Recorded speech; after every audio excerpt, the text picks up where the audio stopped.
people have a very positive outlook towards Donald Trump. And, he's a 70-year-old white man who grew up in the 50s and 60s.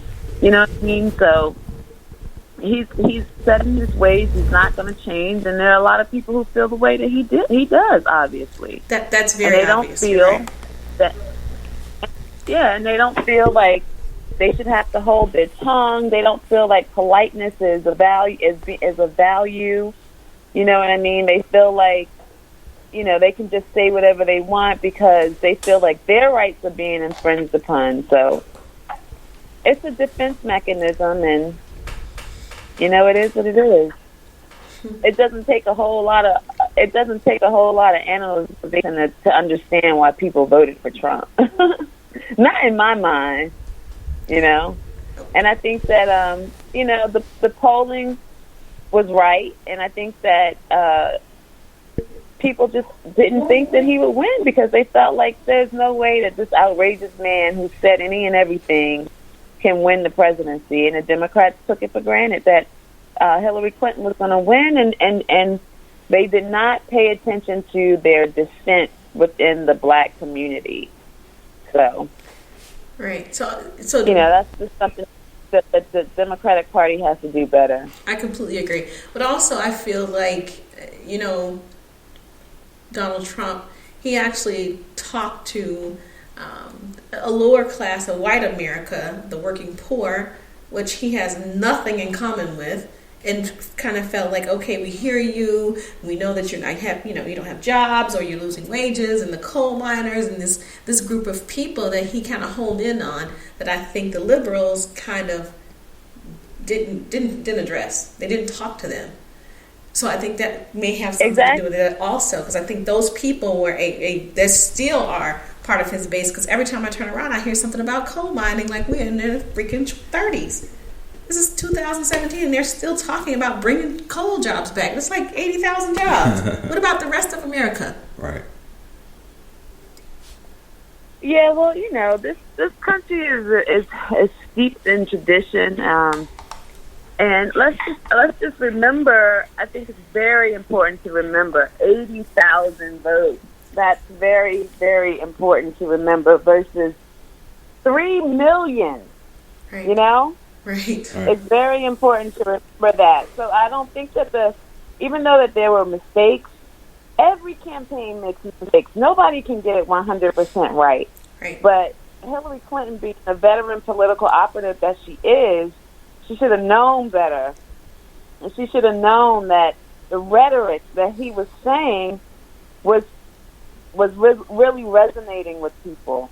And she should have been more proactive in showing up that blue wall. Pennsylvania, Wisconsin, Ohio, and Minnesota. You know what I mean? She lost areas where she should have won. Yes, all those states that should have been blue, she should have won. You're absolutely right.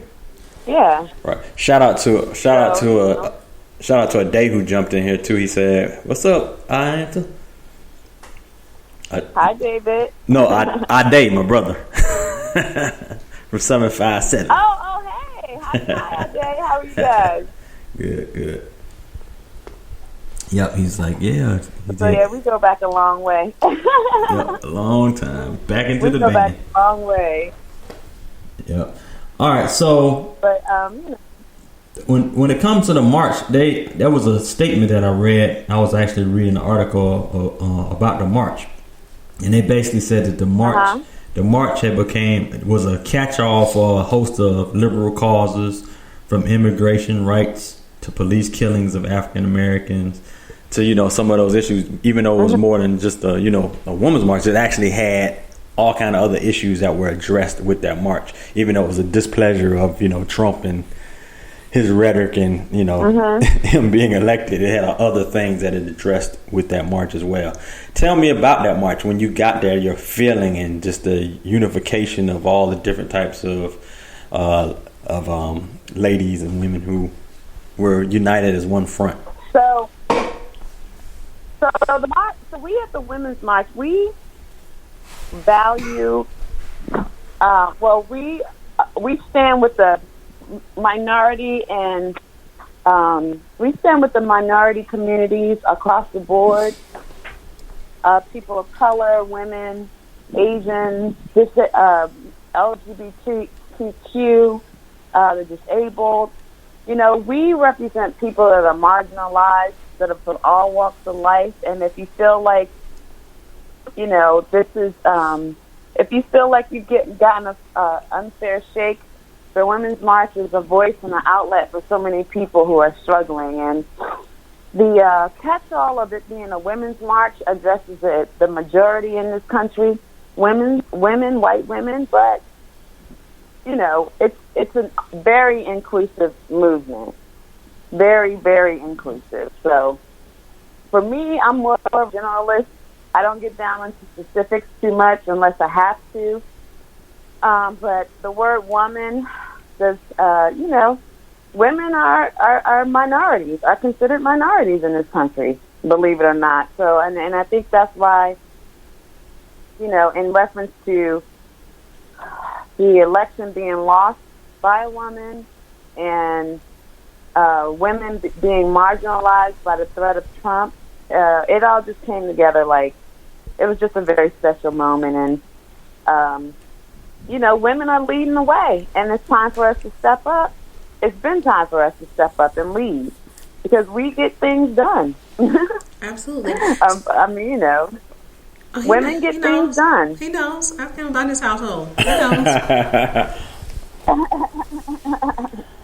I mean, no disrespect to you men, but, you know, women have a more practical and logical and pragmatic approach to problems, I believe, because we empathize and we understand. And men are more, you know, hard line, and they can make these decisions that affect people's lives. But women want to take care of the whole world, so. My wife's staring at me, so I'm making no kind of statement. I'm just straight right down the line. I agree with everything you saying. Like they're saying, hello, Angela. They give you greetings here. You can't see the chat. Hi, everybody in the chat. And before we go further, it's been very clean. My man Lorenzo is right now winning. He's got a 25 and under limit for you. So we'll tell you about it. We'll tell you about what they're talking about in the chat a little bit. So usually when I'm on Kysie's show, it's just Kysii and I, and I am very vocal about my feelings, and sometimes I drop in an explicitive here and there, F-bomb here and there, and they're betting in the chat room how many times I'm going to cuss in this interview. You know, but the weird thing about that is, and this brings up another point about the differences between men and women. He has people on his show, men on the show all the time, and it's a cuss fair. But when I get on, they want to try to count how many times I cuss. Did you count how many times Vern cussed when he was on the show? No. Did you count how many times Vern Waters cussed when he came on the show? No. But when I come on the show, everybody in the chat room count how many times I cuss. For real? They over here like 0, man, really? Oh, they're funny, man. They're tripping. Anyway, back to we were talking about the Women's March. I thought also one of the things that from the march, or one of the issues that we were supporting in the march was the travel ban, because I think that was initiated during that time also. Was that a part of the movement also, or is that a different march? I can't remember. Well, the travel ban happened like a week after the inauguration. Mm-hmm. Our co-chairs were some of the first people at the airport, mm-hmm. fighting back against that and organizing and being available to people and helping people figure out their situations. Yes. That was one of the first things that 45 did. So you try not to call his name.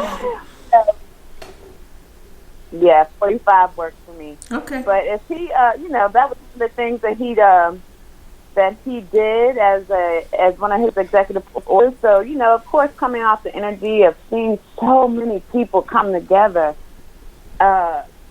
for the Women's March, this is a huge movement at this point. Right. So we have to speak up. And that's why you see us speaking up and having a voice all over the place when it comes to people who are being marginalized, because we are not going to stand for it.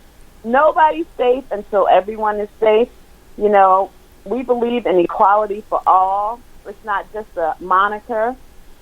We honestly believe that, united we stand and divided we fall. So, we're going to speak up for people who are marginalized. We're going to speak up on behalf of it, to fight back against the NRA. We're going to speak up against police killing our innocent children. You know what I mean? Those are the things that we took on when we turned out, when we organized this humongous protest. And the remarkable thing about it is that, a lot of the people that joined the Women's March, they weren't organizers. They were from all different walks of life. And they just jumped in and they had passion and they made it happen. So we're the new leaders right now. You know what I mean? The DNC is looking toward us for leadership. So is, all other, the independent parties and things like that. We're all over the place because we have people's attention.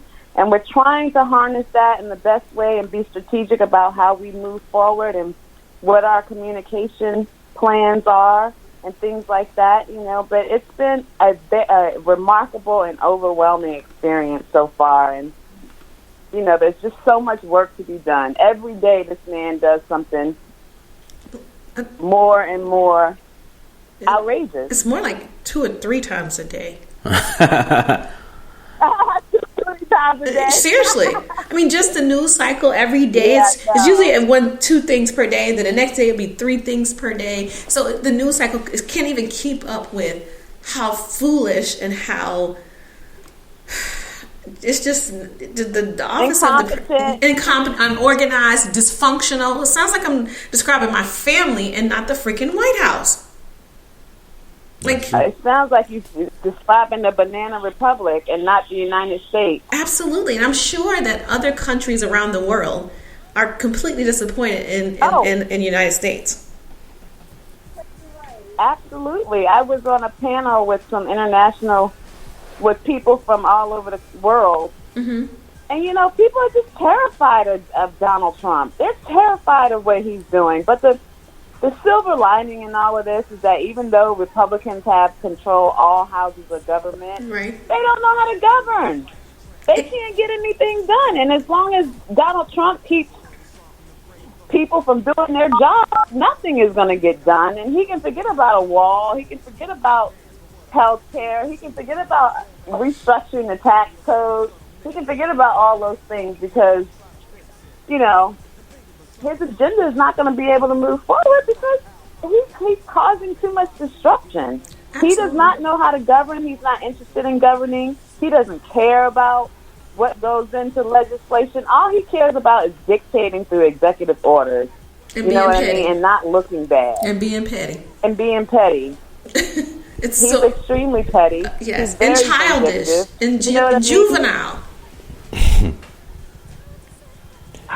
Girl, I'm sorry. Okay, I'm sorry. Be here all day. Yes, we could, because every time I hear this, you're absolutely right. And there's an abundance of different adjectives, negative adjectives that we can use to describe this human being. But every time I hear him speak, I just have to say this.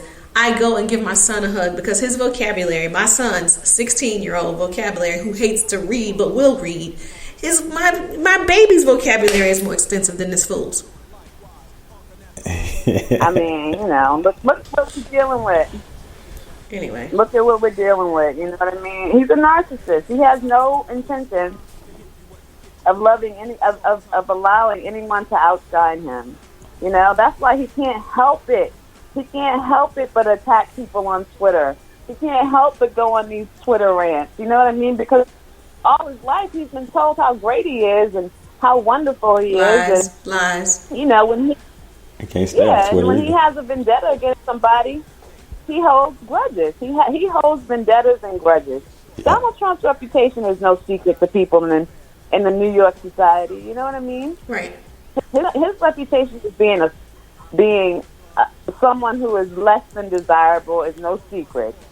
You know what I mean? So all this information that we